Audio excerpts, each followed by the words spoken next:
Bom, eu estava pensando aqui em fazer uma primeira apresentação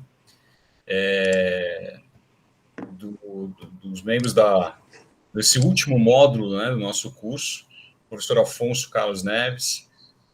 Vou fazer isso, mas depois eu gostaria que vocês também pudessem falar um pouco sobre os trabalhos que estão desenvolvendo na universidade. Também queria oportunizar um pouco desse espaço para o Sérgio, que participou junto com o professor Afonso aí no módulo de Storytelling. Então, o professor Afonso, ele é graduado em Medicina, tem mestrado em Neurologia e doutorado também na mesma área, além de um doutorado em História Social, e o responsável pelo módulo de Storytelling como recurso metodológico para a divulgação científica. O professor Gilberto Pestanha Ribeiro, ele é engenheiro cartográfico, fez seu mestrado em Ciências Geodésicas, o doutorado em Geografia, e apresentou o módulo Uso de Mídias Sociais para Divulgação Científica. Então, eu passo a palavra para vocês.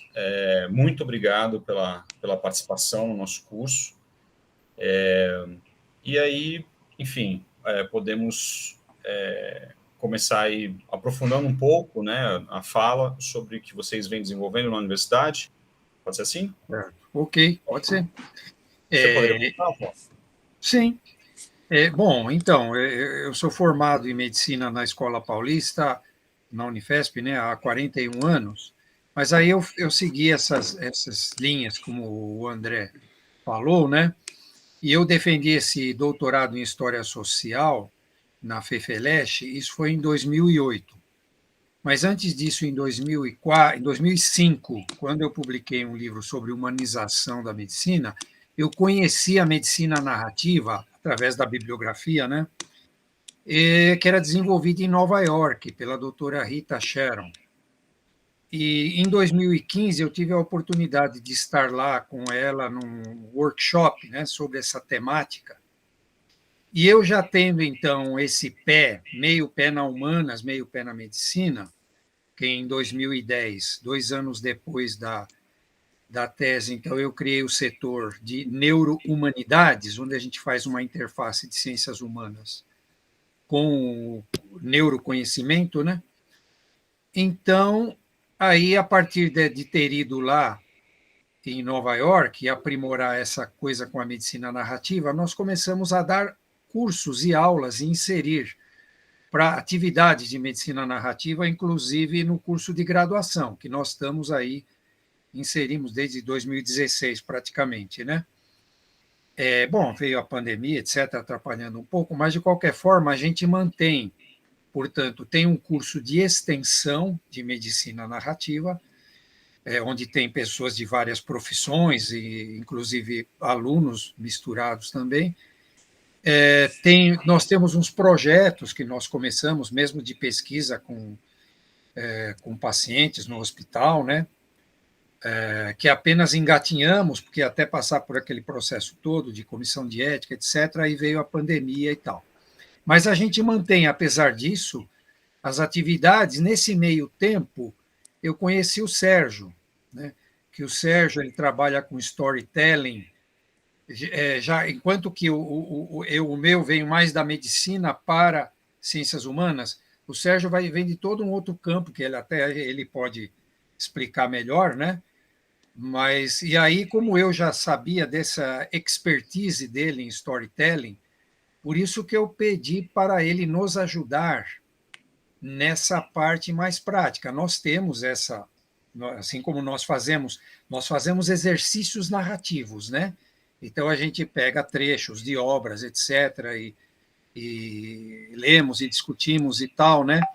Enquanto que o Sérgio ele tem mais essa coisa mais prática de fazer essa coisa prática do storytelling. Então, gostaria que o Sérgio completasse essa minha fala aí sobre esse aspecto do storytelling, falar sobre o que ele faz, né?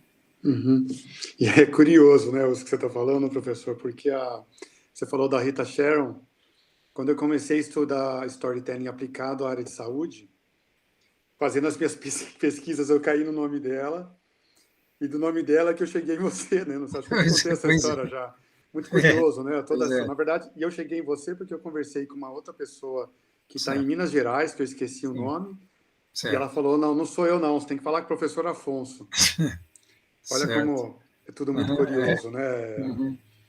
Então, eu atualmente eu moro em Paris, eu sou professor aqui em 3 faculdades, e a primeira delas eu comecei falando sobre Customer Journey, porque eu venho da área de marketing da indústria farmacêutica, trabalhei 14 anos na área de marketing, mais 25 anos no total, sempre na indústria farmacêutica, porque eu sou farmacêutico bioquímico, mas a minha carreira sempre foi na área de marketing e também vendas e treinamento. Fiz MBA, pós-graduação e todos os cursos extracurriculares que eu fiz foi na área de marketing.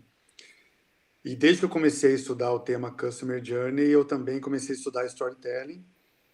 E, além disso, tem outras 2 disciplinas que eu dou aula especificamente de marketing, né, que é Global Marketing Management. Mas eu não tenho uma tese ainda, mas quem sabe um dia eu me aventuro, né, para poder, quem sabe, me aventurar no doutorado. Mas o que eu tenho trabalhado já há 3 anos é o uso de ferramentas como essas, ferramentas que eu digo que estão contidas dentro da disciplina de marketing, na área de saúde, e especialmente com profissionais de saúde que trabalham, como eu digo, em bancada, né? São mais pesquisadores ou mais, profissionais que estão mais engajados na área acadêmica, apesar de fazerem também consultório, como é o caso de médicos, por exemplo, fisioterapeutas, até farmacêuticos, né? Profissionais que se dedicam muito à faculdade, desenvolvem excelentes projetos, mas que muitas vezes ficam restritos à área de saúde, ou melhor, ficam restritos ao ambiente acadêmico, aos congressos, ou algumas faculdades que acabam indo um pouquinho mais ali na sua sociedade local e oferecendo o que produzem para a comunidade local. E o que eu acredito é que, usando essas ferramentas, uma delas o storytelling, né, que o professor falou, a gente consegue impulsionar e levar essa produção maravilhosa que a gente tem, especificamente no Brasil, para alcançar a população. Então, quando o professor Afonso me contou desse projeto, depois eu conheci o André também, eu fiquei muito contente de poder participar, porque isso que o professor falou dessa parte mais prática, né? Eu acho que, como a gente acaba trabalhando o tempo todo com isso, a gente tem que desenvolver nossas campanhas publicitárias, a gente tem que desenvolver nossos projetos de venda, temos que nos engajar aí com mídia social. Se eu entendi bem, o professor Gilberto é especialista no assunto, né? A gente tem que trabalhar com isso o tempo todo, então a gente acaba se especializando. Mas, de novo, o storytelling eu entendo como uma ferramenta, né, dentro desse guarda-chuva de marketing, e por isso que eu estou feliz de estar contribuindo com esse projeto de vocês aqui. Muito obrigado. Professor Gilberto, por favor, fique à vontade.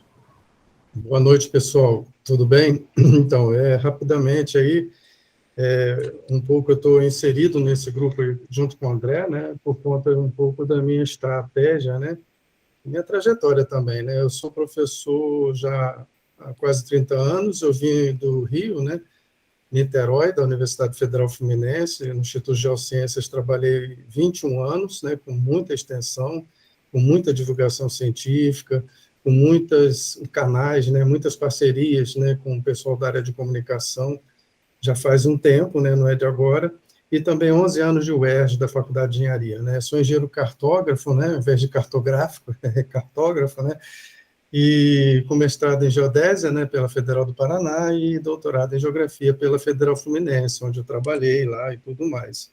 E aí o que eu tenho, meio que compartilhei um pouco lá com o que eu trouxe lá naqueles 30 minutos de conversa, né, de uma aula, né, é um pouco essa estratégia que a gente observa, né, por mais que a gente tenha acompanhando, né, essa questão das tecnologias, né, das geotecnologias também, e esse papel um pouco na divulgação científica, né, do que a gente faz com a extensão, já que a extensão comigo tem funcionado de forma muito bacana com trabalho de campo, com aproximação de garotada de ensino médio.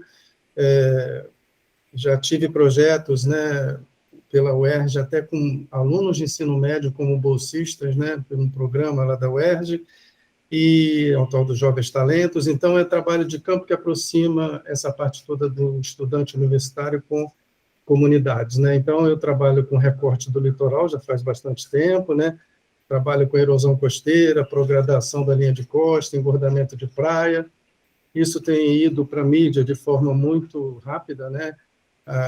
O município que eu trabalhei durante muito tempo, eu trabalho até hoje, né? Um pouco distante já há 8 anos, mas com trabalhos ainda, é a Tafona, no Norte Fluminense, né? Em São João da Barra. Então, a gente trabalha com parcerias com prefeitura, parcerias com jornalistas e profissionais de comunicação. Acho que o professor universitário, quando ele faz essas alianças e parcerias produtivas, né, saudáveis com profissionais de educação, a gente consegue tornar visível não só o que a gente faz, como também ações de protagonismos locais, né? Eu, quando entrei na geografia, no doutorado, né, saí um pouco da engenharia, entrei na geografia, eu me lapidei bastante no ponto de vista da visão crítica, né, de mapas, cartas, plantas, imagens de satélites, fotografia aérea. Eu saí mais desse contexto mais cartesiano para um contexto mais humanizado, né, do uso dos mapas, né, e da expressão gráfica, né, de imagem de satélite, fotografias e também os desenhos de mapas, né. E aí o que acontece é que em Santos, né, bom, não vou falar lá atrás, que é muita coisa, UERJ, UF, né, projetos premiados, né, do ponto de vista de visibilidade da UF, lá junto à Prefeitura de Niterói, a Prefeitura de São João da Barra, e com muitos estudantes, né, então, é um exército de estudantes que já passou por mim, hoje são professores, alguns doutores, pós-doutores, né, e, ao mesmo tempo, a gente aqui em Santos, né, já pensando no que eu fiz aqui, logo que eu cheguei em 2013, projeto de extensão Sentinela das Praias, né, com aproximação de nossos estudantes com as comunidades locais, aqui em Guarujá, em Santos, em Bertioga também, e também o projeto de produção midiática, né, que eu também lidero, né, como coordenador, vocacionado para essa questão do registro, né, não só de imagens estáticas, como também imagens em movimento, né, de filmes, né. Eu já fui produtor de documentário lá no Federal Fluminense com cineasta, né? Então eu trabalho com essa questão da imagem, né? O cineasta é Miguel Freire, a gente já produziu um documentário ficcional sobre erosão costeira e tal, muito bacana.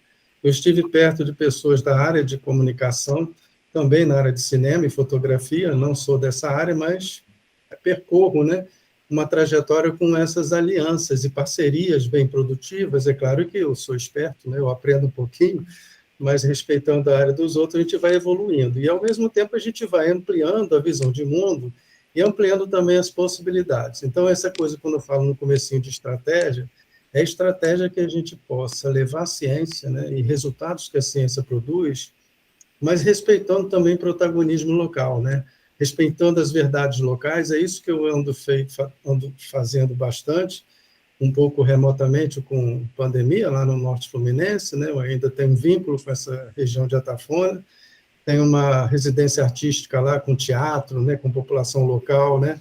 Com atores locais, então eu trabalho de forma indireta e valorizo e interajo com esses grupos aí interessantes. E, ao mesmo tempo, é claro, eu sou muito website, né? Desde que eu produzo coisas na área de científica, eu faço site, elaboro o site na UF, na UERJ, e todo o material que eu produzo com os estudantes eu coloco público no site. Então, o Google lá bota meu nome, aparece um monte de coisa, né? Porque a minha trajetória é de publicizar. Então, essa questão de publicizar, você tem que imaginar o público que você quer atingir e, ao mesmo tempo, o formato, né? E o desenho mais bacana que você pode dar aquele conteúdo de ciência. E, ao mesmo tempo, no meu caso, se torna um pouco mais fácil, porque eu trabalho com imagem de satélite, fotografia aérea, imagens de drone, isso desperta interesse, desperta curiosidade científica. Então, alguns recursos que a gente traz na área de cartografia e de ciências da Terra facilitam bastante essa coisa do atrativo, né, para o público em geral. Então, a gente tem, na verdade, em palestras que a gente ofereceu agora esse ano de 2020, até 2021, pelo Observatório da Dinâmica Costeira, né, que eu sou coordenador, a gente chegou em 120 palestras, né? Então, a gente está num campo aí de trabalhar remotamente, mas com muita intensidade, com temas variados, temas contemporâneos, e experimentando também com essas estudantes que a gente tem desde o ano passado, experimentando também essa forma de divulgação científica. Claro, usando Facebook, Instagram. Eu só não cheguei no TikTok ainda, que eu estou meio resistente ao TikTok, né? Mas entrando nas mídias sociais e, ao mesmo tempo, entendendo como as redes sociais elas interagem, né, junto com as mídias, a partir das mídias, mas a gente tem aqui uma preocupação meio de visão crítica do que a gente divulga, né? Porque a ideia nossa é trazer para a juventude assuntos que são meio duros, né, às vezes na área de ciência, mas que têm uma relação com a rotina deles. E quando a gente vai para a área de meio ambiente, fica muito bacana, né? Porque a gente trabalha a questão de qualidade de água, a questão do mapeamento vinculado às bacias hidrográficas. Então, a gente vai um pouco... A geografia me deu a oportunidade de trabalhar essas categorias de paisagem, de espaço, de lugar, de território, e a partir dessas categorias a gente cria esses atrativos para a divulgação da ciência, né?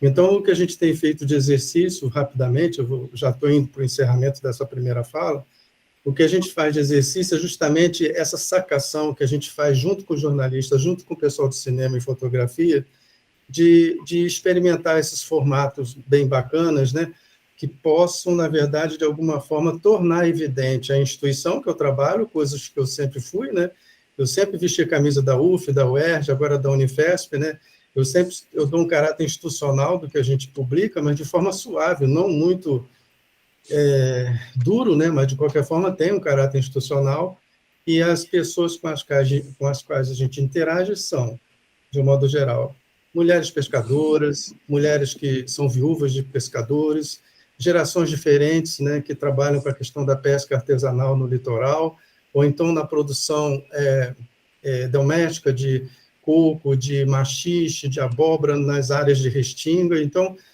são coisas desse tipo com que a gente trabalha, né, e com o trabalho de campo com os alunos, a gente tem tido umas relações muito legais, né, do ponto de vista também de respeitar as sabedorias locais. Então, é um pouco nesse caminho, né, o que eu trouxe aí de mídias sociais e redes foi justamente no caminho de trazer em que medida essas ferramentas são, de fato, poderosas e têm potencial muito grande, mas de aproximação de pessoas para conteúdos de ciência, que não é nada muito fácil, mas é possível a gente entender.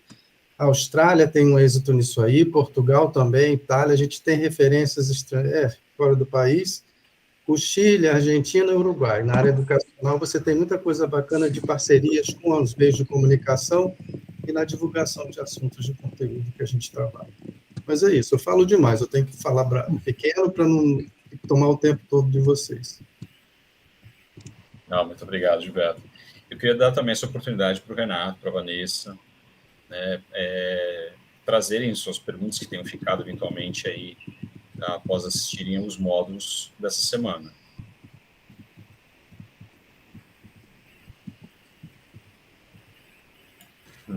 Professora, por favor, depois eu... Tá bom, Renato, obrigada. Então, boa noite a todos. Agradecer de novo, né, ao André e a equipe pela realização desse curso. Acho que toda iniciativa nesse sentido é muito bem-vinda, né? E eu gostei bastante das aulas de vocês, achei bem bacana, viu, professor Afonso, essa questão de narrativas, aproximação, né?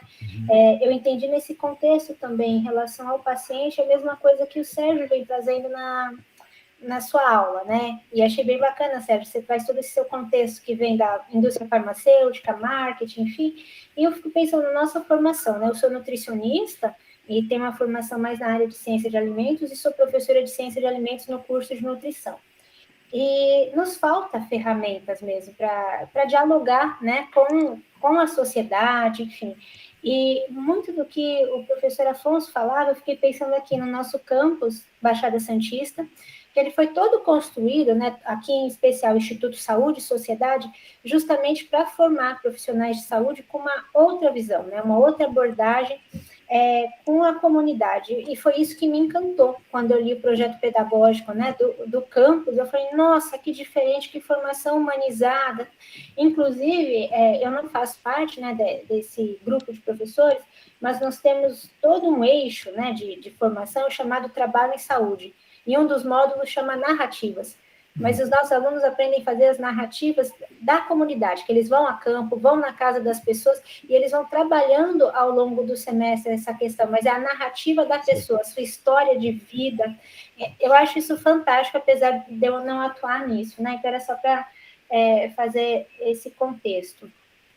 Eu brinquei aqui com o professor Gilberto no começo, antes da gravação, eu falei que eu o conhecia, mas é justamente por isso, viu, professor, que eu vejo todo o seu esforço essa dedicação, né, na publicização das suas ações. Então, apesar de não ser muito da minha área, né, e a gente nem ter conversado nenhuma vez, eu sabia que eu te conhecia por causa disso.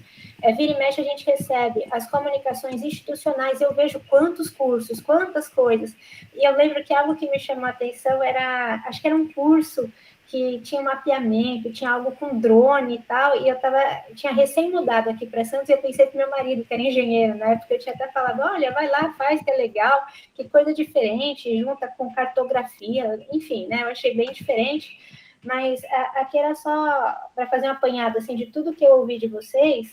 Eu acho muito importante a gente vencer essas barreiras, né, de sair do muro da universidade. A sociedade conhece muito pouco o que a gente faz, né, e nós temos muitas áreas, quer seja da área da saúde, da área das ciências humanas, que é diretamente feito com a sociedade, com diferentes comunidades, com diferentes grupos, mas a gente se formou assim, foi criando uma cultura de ficar fechado no meio acadêmico, e mais do que nunca é importante a gente abrir, mostrar que a universidade não é fechada para um pequeno grupo, que ela está aberta para pessoas que têm interesse, vêm estudar, né? Claro, tem os processos seletivos, mas tem muita coisa que acontece aqui, desde curso, extensão, enfim, né?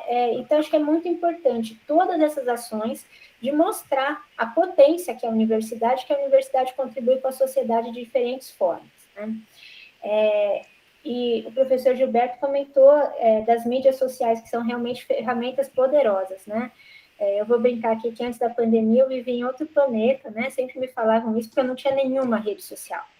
E aí, por conta do ensino remoto e a gente passando o nosso projeto de monitoria, que era totalmente presencial, por um formato à distância, eu falei, eu estou corrigindo aqui as postagens dos alunos para ir para o Facebook, para o Instagram, e eu não entro nisso, não faz sentido, né? E aí eu acabei entrando e ao mesmo tempo ajudando nas divulgações, e foi aí que eu percebi como realmente as mídias sociais são poderosas para esse tipo de coisa, né? Agora, no ano de 2021, eu participei da organização de 3 eventos, e foi pelas mídias sociais que a gente conseguiu fazer mesmo a divulgação, tem um público muito amplo participando.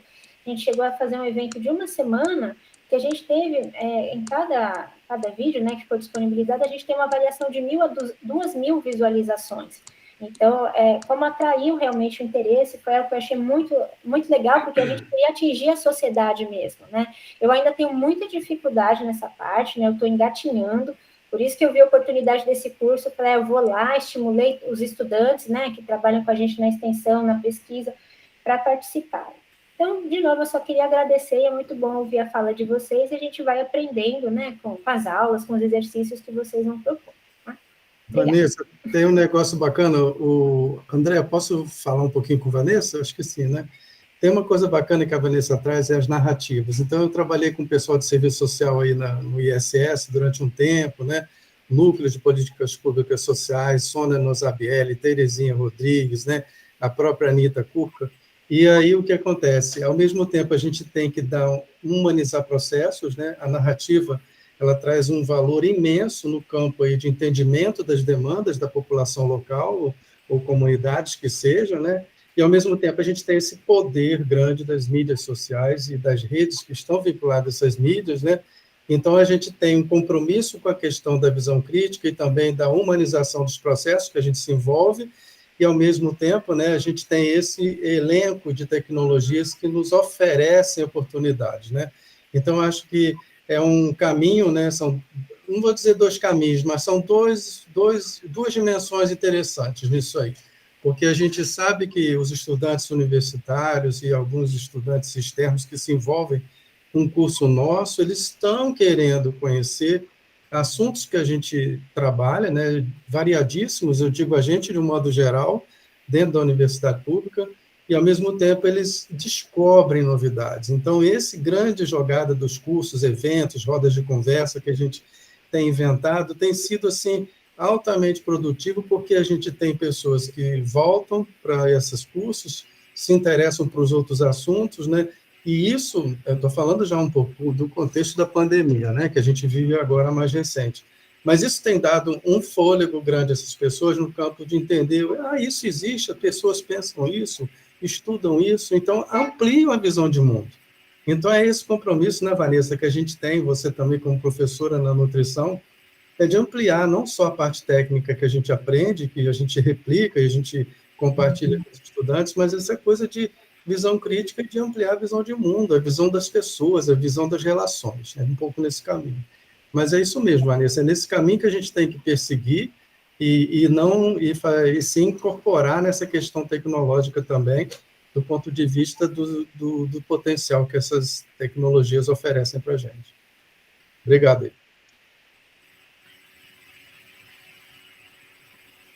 Aqui surgiram algumas vezes, né, a fala das narrativas da comunidade.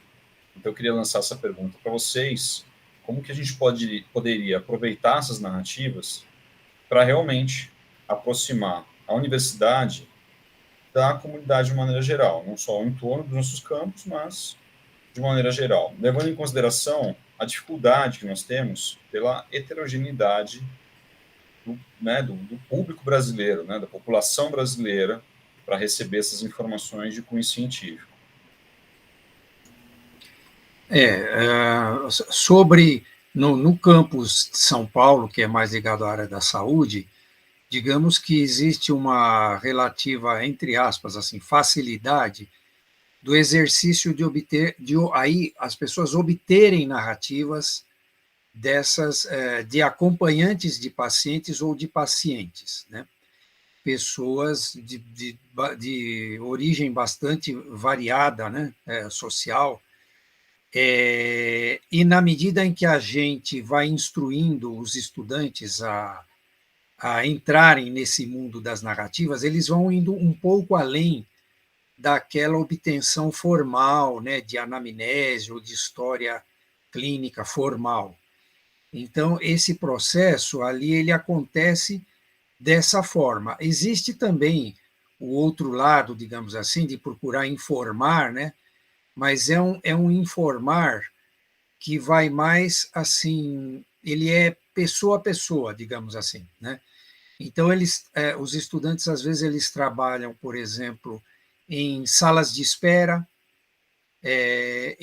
às vezes é antes, às vezes é depois da consulta propriamente dita. Então, em geral, é uma narrativa trabalhada um pouco extra-consulta, digamos assim, não na consulta. Agora, o processo deles informarem, aí já é, talvez, quer dizer, não é uma coisa tão aprimorada, talvez. A gente está numa fase mais de obter, de ouvir, né? Aprender a ouvir, do que necessariamente deles informarem. Quem tem informado tem sido mais os próprios profissionais, né? A respeito do que se trata, ou do que... Mas, voltando a dizer, esse é muito pessoa a pessoa, né? Não é uma coisa tão difundida. Eu posso falar mais de novo um pouquinho, André? Quando a gente vai para as ciências da Terra, né, trabalhando oceanografia, cartografia, geografia, né, e outras áreas aproximadas, né, como geologia, em trabalhos de campo, por exemplo, eu trabalhei bastante no Pico da Bandeira, na área de Minas Gerais, interior, e também no litoral. A gente vê a narrativa como algo assim, extraordinário, não só de ampliar a visão de mundo dos estudantes com quem eu faço esses trabalhos, né, de entender o mundo diferente do que eles têm nas cidades, porque, de um modo geral, eu sempre dei aula para alunos urbanos, né, muito poucos vêm da área rural, né. Aqui em Santos, alguns são do interior de Minas, outros do interior de São Paulo, mas sempre centros urbanos, né? E a gente trabalha muito com esses estudantes urbanos. E quando a gente traz cenários, paisagens da área rural, outras visões, trabalhando com geografia, paisagem, trabalhando os processos, como se desenvolve no campo do meio ambiente, né? a gente consegue que o estudante, também que a população local, interajam de forma muito positiva, né, no campo de entender as formas de vida, as estratégias de sobrevivência, como que essas pessoas vivem, como os estudantes também, eles se colocam, conseguem, às vezes, se colocar no lugar do outro. Então, é um pouco no campo humanizado, né? Então, os trabalhos de campo sempre tragam um aspecto técnico, né? Trabalho GPS com eles, mapeamento, foto aérea, vai para o computador também, fazer alguma coisa, mas tem essa questão da percepção do ambiente, percepção do outro, né?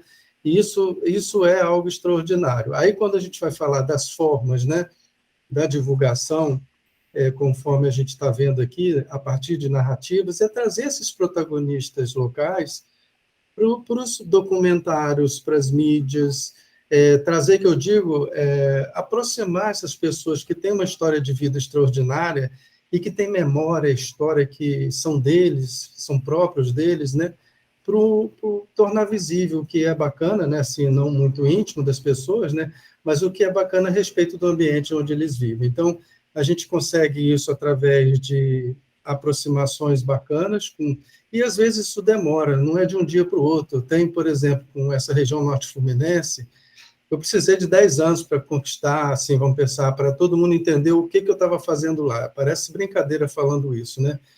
A prefeitura tinha uma visão minha como pesquisador, que sempre trabalhou ali com comunidade local, com a questão da erosão da praia, destruição de casa, né? E, ao mesmo tempo, eu levei um tempo grande, eu falo 10 anos, mas um pouco menos, né, mas eu consegui resultados assim, incrivelmente bons, né, do ponto de vista das pessoas trazerem as verdades locais, de estarem à vontade para expor o que pensam sobre processos que acontecem no ambiente, né? Então, isso é muito bom. E quando isso vai para a mídia, né, vai para a imprensa também, televisiva ou impressa, isso dá um valor grande a essas pessoas, trazem de forma bem bacana, em que medida essas pessoas elas pensam o local onde moram, o afeto que essas pessoas têm com o local. Então, a gente trabalha um pouco essa questão da ciência como suporte ao mapeamento, né, de coisas vinculadas ao meio ambiente. Eu estou falando de erosão, que eu acho que é mais fácil entender, né, uma praia arenosa que o mar vai destruindo as casas, isso aí é o que acontece no litoral do Brasil e do mundo, né? Tem associação com questões climáticas e tudo, mas eu não vou entrar no mérito, mas são coisas que a gente tem ali, histórias que a gente ouve que são fantásticas. Então, eu tenho um material de Dona Nelite, uma mulher caranguejeira, pescadora, eu não posso deixar de dizer que ela é pescadora, porque ela se intitula como pescadora também, mulher de pescador, e ela também é pescadora, porque ela vai para o mar com o marido, né, pescar também, e material assim atualizado por ela para fazer documentário, né, porque é um entendimento da realidade local assim extraordinário. Então, a gente consegue, através de assuntos que a gente se envolve na consciência, na universidade, dar suporte ao entendimento de parte da realidade, mas a gente sabe que a realidade ela é vivida, vivenciada por essas pessoas, e, ao mesmo tempo, as verdades que a gente ouve, as interpretações que a gente ouve de população local são, assim, incrivelmente gigantes, né, do ponto de vista de processos que a gente tem que entender e que movem o planeta, né? Então, é um pouco nesse caminho, né? Eu tenho com os estudantes com quem eu trabalho, que não são poucos, sempre ter esse aspecto de ouvir o outro, de entender que as narrativas são válidas, né, para a gente entender parte da realidade do mundo, e isso desperta nos estudantes o cuidado também de começar a ouvir o mundo, ouvir o outro, né, que isso é um pouco meio esquecido nos tempos contemporâneos, né? Bacana, Gilberto. Achei muito legal isso de trazer nessa aproximação, né, com a comunidade. Acho que aí o conhecimento científico também, quando você passa, vai fazendo mais sentido, que você aplica, né? Só vou mudar um pouquinho o foco aqui, fazer um comentário para o Sérgio, né? Sérgio, gostei bastante da tua aula, né? Eu achei que teu formato de aula, de palestra, ele foge do tradicional, vamos dizer que a gente está acostumado mais na área da saúde. E eu gostei muito, achei que você faz um modelinho assim curto, mas usando personagens, filmes, recursos assim que a gente está acostumado, né, do nosso cotidiano, e isso parece que faz o tempo passar mais rápido, de uma forma mais agradável. Até fiquei pensando, nossa, se eu conseguisse ter essas habilidades, fazer coisas desse tipo para os nossos estudantes, né, que estão aí, a verdade é essa, né, muito cansados já do ensino remoto, de toda essa situação, e eu só queria comentar isso, que eu achei muito bacana a maneira como você trabalha, e também, né, toda a estratégia, deu para entender que é uma estratégia pedagógica ali também, né, que eu acho que está permeada pelo marketing. Você vem, traz uma informação, termina com a pergunta, joga lá para o teu público, e aí você, na sequência, continua daquela pergunta e vai indo, né? Então, eu também vi que você deixa o interesse, deixa a pulguinha atrás da orelha e aí vai, né? Então, eu só imagino que você deve levar muito tempo para produzir esse material. Teu microfone está mudo. Obrigado, Vanessa. O que acontece é que a gente acaba... Assim, eu sou professor há 3 anos, tá? Eu já dei algumas palestras quando eu estava no Brasil, fui da área de treinamento, então eu dava aula para muita gente, mas era dentro de empresa, né? Mas ser professor de faculdade, o pessoal que está 30, 40 anos, aí estou me sentindo bebê.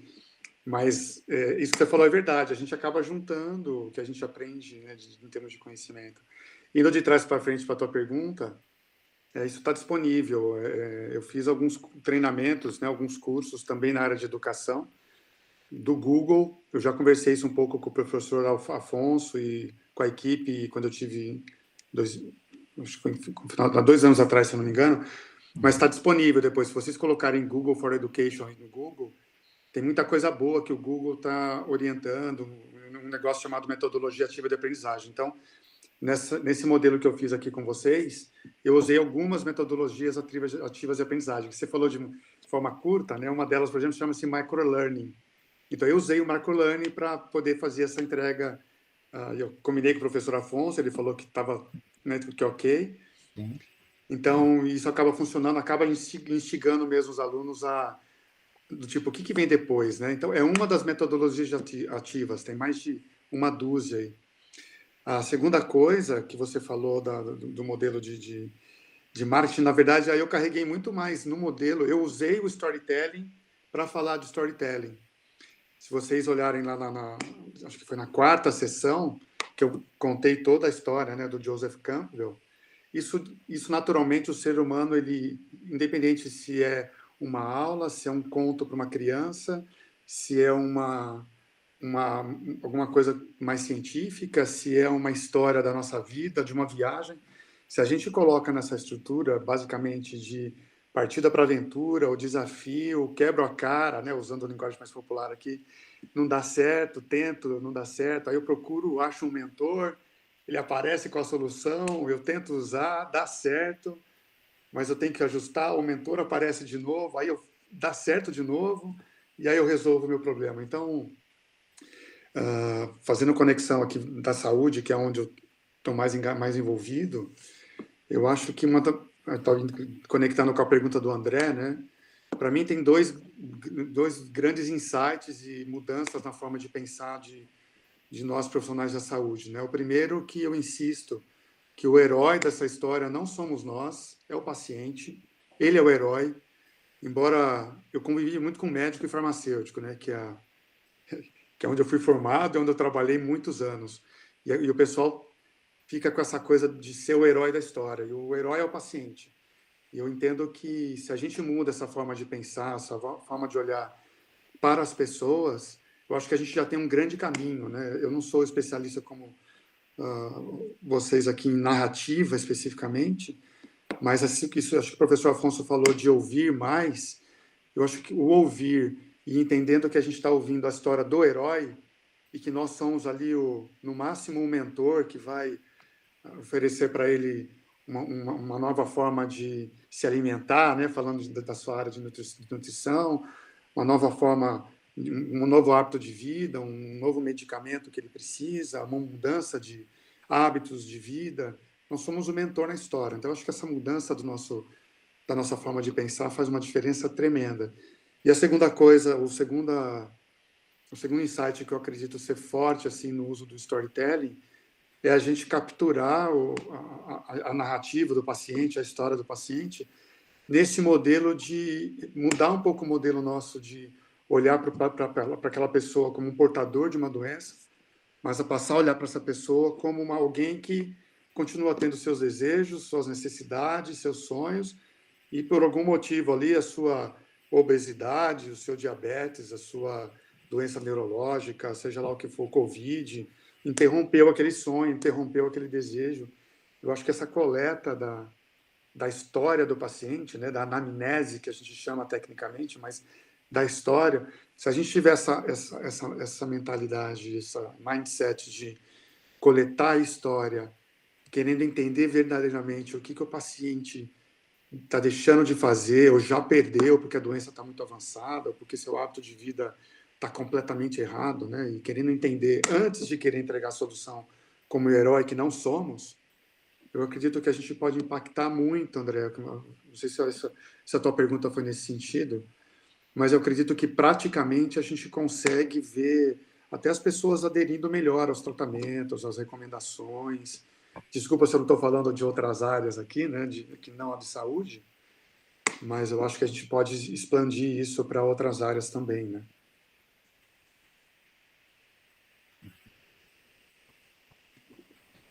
Inclusive, eu queria também, acho que dá tempo, né, da gente poder falar de mais 2 perguntas. Eu queria perguntar para o Gilberto, né, sobre as mídias sociais, elas realmente mudaram a nossa sociedade, né? Não tem como a gente não perceber as mídias sociais. Então, como que a gente pode aproveitar melhor esses recursos para fazer a nossa divulgação científica por meio delas? Porque o contato que eu tenho com os estudantes, muitos deles, inclusive, eles buscam suas fontes de informação de maneira generalizada nas mídias sociais. Muitos não estão vendo TV mais. Muitos não têm nem canais de TV disponíveis, não vê importância nisso. É uma boa internet para acessar tudo ali. Então, no lugar de tradicionalmente assistir a um jornal, como acho que a minha geração inteira obtinha informações dessa maneira, eles estão procurando isso nas mídias sociais da BBC e outras fontes de divulgação.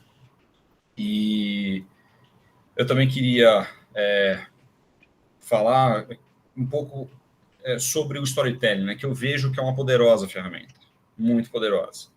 Né? A maneira como nós conseguimos acessar as pessoas por meio de storytelling, isso já é notório, né? E a citação do Joseph Campbell acho que é super importante nesse sentido, né? Então, até aproveitando também a oportunidade do Sérgio estar aqui conosco, queria saber do Sérgio se ele muita diferença e quais são as principais que existem, né, entre a divulgação por meio do storytelling na França e no Brasil. O que os divulgadores aí encontram e o que os do Brasil encontram nesse campo? O Sérgio pode começar respondendo e depois eu venho falando. Perfeito. Tá bom. Eu não tenho muita... Eu vou falar aqui ainda baseado na minha leitura e no meu achômetro. Não tenho dados concretos para poder fazer essa comparação, André, mas olhando por áreas, né? Olhando, por exemplo, dentro indo do meio acadêmico para o meio mais popular. O meio acadêmico não usa a ferramenta, não usa o storytelling. O meio acadêmico ele ainda é engessado, ele ainda utiliza um modelo, vamos dizer, mais tradicional de ensino. Ele usa um modelo tradicional também para poder tentar se comunicar com o seu público, não só alunos de graduação, mas alunos para fazer aqui eles chamam de master, né? Então a França está ela tem aqui a graduação, que são 3 ou 4 anos, mas normalmente as pessoas fazem o Master 1 e o Master 2, que ficaria entre aí o nosso mestrado profissional e o mestrado acadêmico, né? Então eles chamam de Master. Então a forma de comunicar, por exemplo, os seus programas de Master, inclusive das áreas das escolas de comércio, que é onde eu estou envolvido, que é como se fosse a nossa faculdade de administração e marketing no Brasil, fazendo uma análise mais crítica, eles não usam a ferramenta, né? Eles usam muito mais um modelo de levantamento de necessidade e eu sou provedor da solução. Então, fazendo a crítica exatamente aquilo que eu estava falando na área de saúde, eles são o herói da história e as pessoas, de fato, eles levantam uma necessidade, eles acabam sendo o herói. Então, não vejo o uso de uma maneira que possa envolver a sua audiência aqui. Estou falando do meio acadêmico. Agora, quando a gente olha para a retórica agora eu vou falar da população em geral, sabe? Vou falar de política, por exemplo, que é o que está acontecendo muito forte agora. A retórica aqui na França, a gente já sabe isso, morando no Brasil, a gente já sabe como a França é muito desenvolvida sociologicamente falando, como ela é muito desenvolvida do ponto de vista de retórica, de narrativa, né? Um esporte nacional aqui, desde a época de colégio. O meu filho é convidado desde os 11 anos de idade a participar de debates, e aí tem pontuação ali para ver quem são as pessoas que desenvolvem melhor as suas ideias e convencem, né? Mas eu vejo que ela é muito mais baseada num modelo de argumentação do que necessariamente o uso do storytelling, falando aqui do modelo, fazendo uma analogia bem forte aqui com o que o Joseph Campbell faz. Por outro lado, quando a gente vê, por exemplo, o pessoal, algumas pessoas da área de saúde, mais ligados à política, por exemplo, ministros, quando a gente vê o pessoal da política, quando a gente vê jornalistas, a gente percebe assim que eles têm um discurso muito forte, uma narrativa muito forte, a forma deles de abordar é muito diferente da nossa, por exemplo. Aqui tem uma estrutura muito clara de identificar o que eles chamam de problemática, né, ou problematique. Eles identificam a problemática, a partir da problemática eles desenvolvem os prós, desenvolvem os contras, depois eles dão a sua opinião, faz um contraponto, dão uma opinião, faz uma tese, uma antitese, quer dizer, dão uma opinião contrária, depois fecha com a sua opinião e depois vem com a conclusão ou com uma pergunta. Isso é um modelo bem francês, assim. Então, se a gente comparar o modelo francês, a retórica, né, francesa, com o modelo americano, por exemplo, a gente vai perceber que o modelo americano ele é muito mais carregado com o storytelling do Joseph Campbell do que a França. Não consigo te dizer por áreas, assim, de novo, fazendo uma comparação sociopolítica Estados Unidos e França, mas eu consigo te falar da área de negócio, por exemplo, onde Estados Unidos ele é muito mais engajado, muito mais preparado, porque talvez pela influência, o storytelling nasceu lá depois do Joseph Campbell, né? Lá do lado da Califórnia, ele depois ficou muito mais forte com a chegada dos desenhos da Disney, especialmente da Pixar. Uma parte do que eu uso, por exemplo, para contar aqui, a introdução do que eu faço aqui no storytelling na minha aula, eu emprestei alguns conceitos da Pixar, que, se vocês procurarem você falou aí das mídias sociais, se vocês procurarem no Google, qualquer um pode fazer um curso hoje, pelo menos o básico, de storytelling da Pixar, para fazer esse que eu fiz aqui. Então, e tem de vários outros, né? Então, voltando à tua pergunta, ainda para finalizar, falei da França, falei dos Estados Unidos, agora eu vou para o Brasil. O Brasil, eu acho que ainda está muito distante de um modelo próprio de comunicação, vamos dizer assim, baseado em algum modelo, seja ele o storytelling, seja a problematique francesa, seja o modelo americano. Eu não consigo dizer assim qual que é o modelo de comunicação. Talvez um profissional de comunicação possa responder melhor essa pergunta, melhor do que eu. Mas eu não enxergo hoje o Brasil, pelo menos no meio que eu convivo, tá? Limitado à área de saúde. Eu frequentei durante 25 anos congressos médicos e farmacêuticos. E aí o professor Afonso, não sei qual que é a sua opinião, professor, sobre isso, mas os profissionais, nós profissionais da saúde, a gente está muito distante desse modelo, vamos dizer, mais inovador de comunicação. Então, eu não estou falando de entrega, não estou falando do conteúdo especificamente, da pesquisa, que a gente tem muita coisa de extremo valor que o Brasil é benchmark no mundo. Eu estou falando de como é feita a entrega desse conteúdo. Então, no nosso meio, já frequentei congressos de neurologia, de psiquiatria, de cardiologia, de endocrinologia, de dermatologia, de reumatologia, várias especialidades, da minha área de farmácia, bioquímica também. E o modelo ele é o mesmo, né? Ele é um modelo de décadas passadas, né?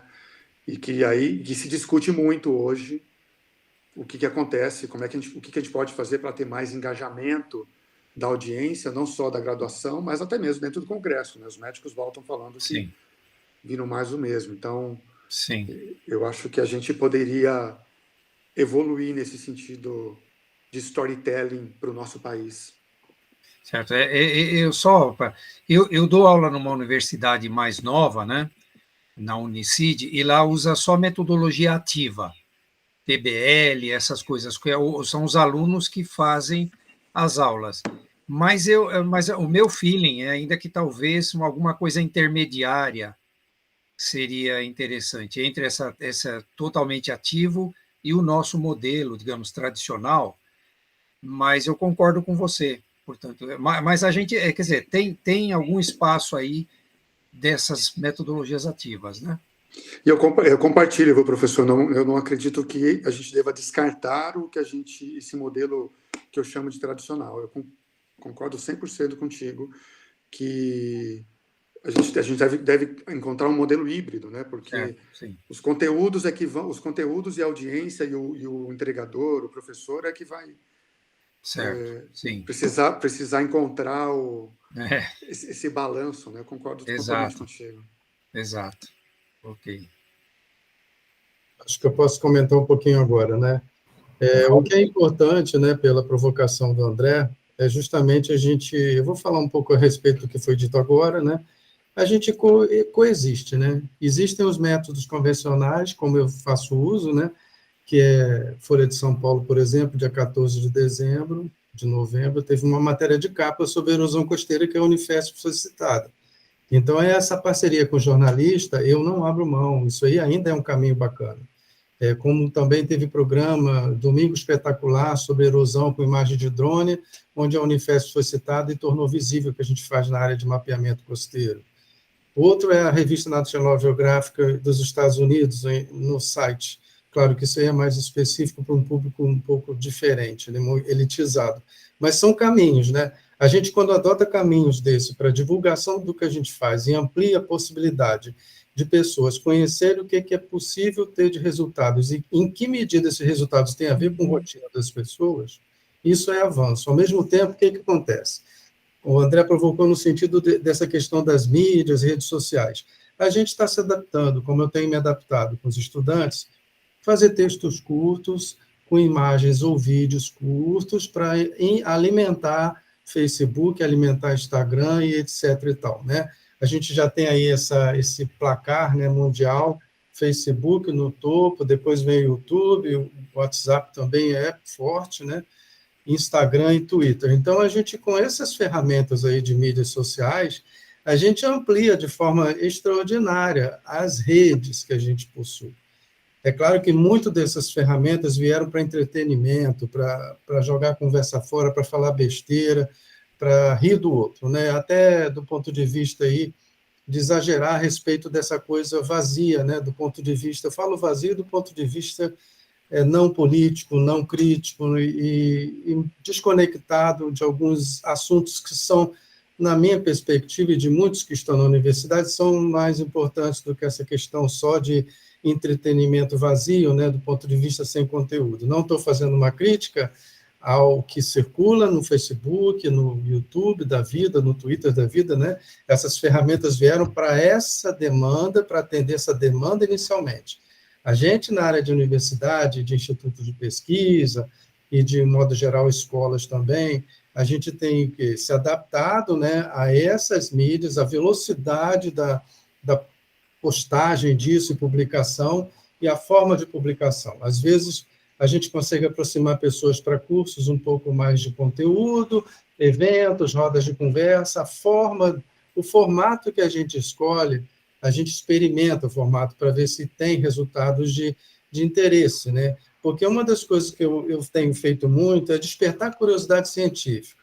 Isso para qualquer idade, para qualquer cenário, né? Para qualquer público, porque para a internet a gente divulga um curso, aparece gente do Brasil inteiro, da América Latina, né? Interessado naquele curso.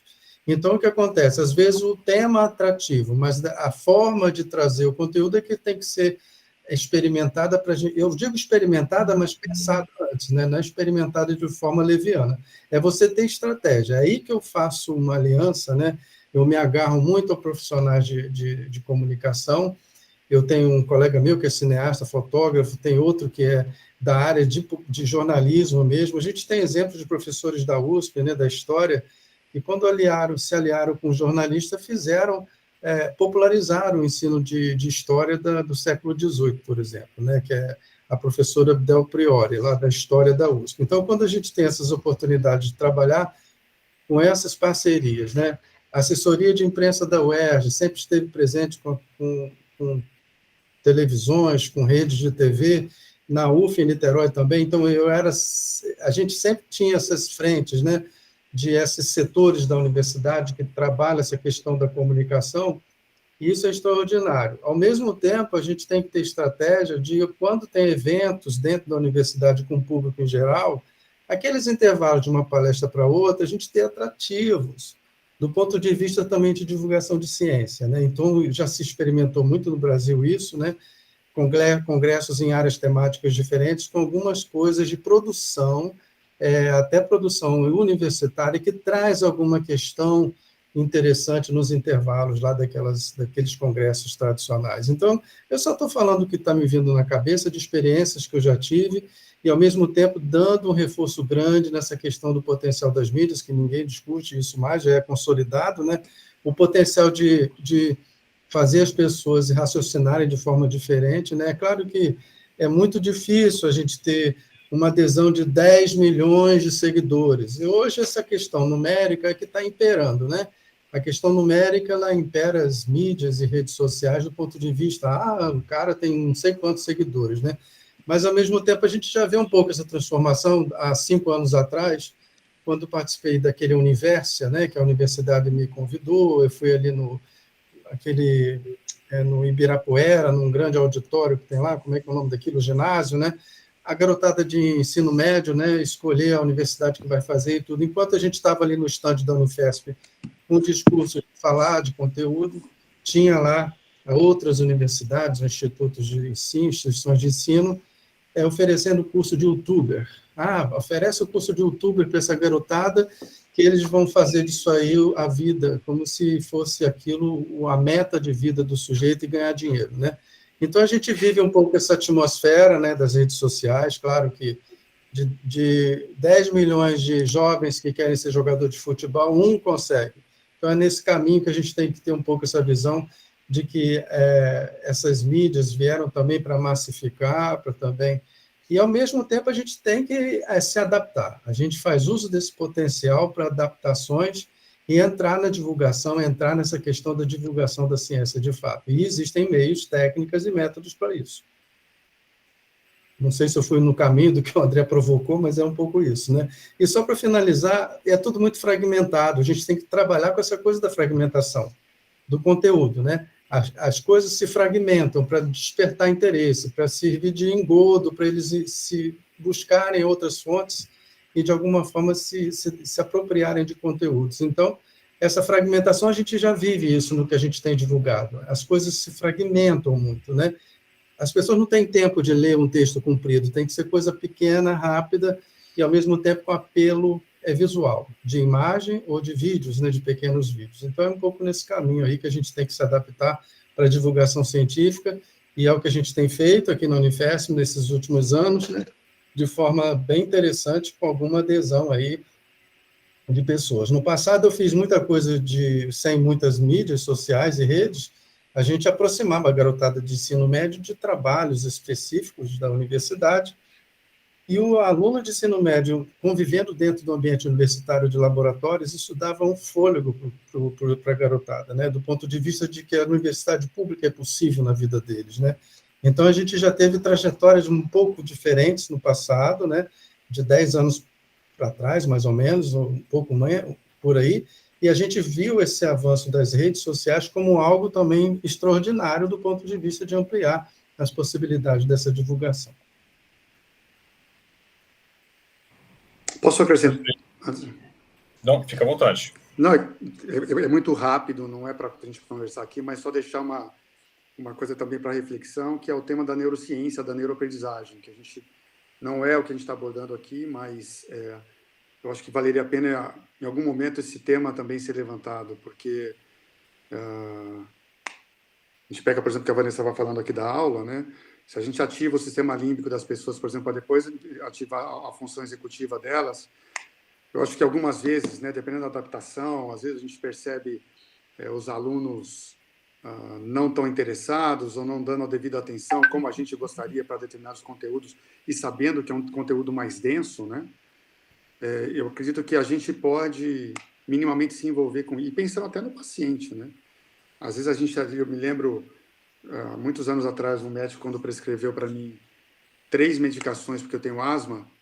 Um é um dispositivo inalatório, o outro era o comprimido. Eu preguei aquilo na minha geladeira e ficava olhando todos os dias para ver se eu tinha entendido aquilo, porque a comunicação dele era com a minha função executiva, né, com essa parte aqui do nosso cérebro. No entanto, eu acho que se a gente também começa a trazer pitadas de neurociência, neuroaprendizagem, também na entrega, e falar para os nossos alunos que a gente precisa olhar para os pacientes nessa linha, que a gente não conversa só com uma parte do cérebro, a gente conversa com ele, né, holisticamente falando, a gente conversa com uma pessoa. Eu acho que a gente pode aprender melhor a ativar botões, entre aspas, com licença da analogia, para que a gente possa capturar e ter mais engajamento, para que a gente não se limite só a isso, professor Gilberto, que você está dizendo, de essa tendência de textos curtos, e falar, não, tem hora que precisa nós vamos ter que ter ali horas de dedicação de leituras, né? Ou seja, lá do que for.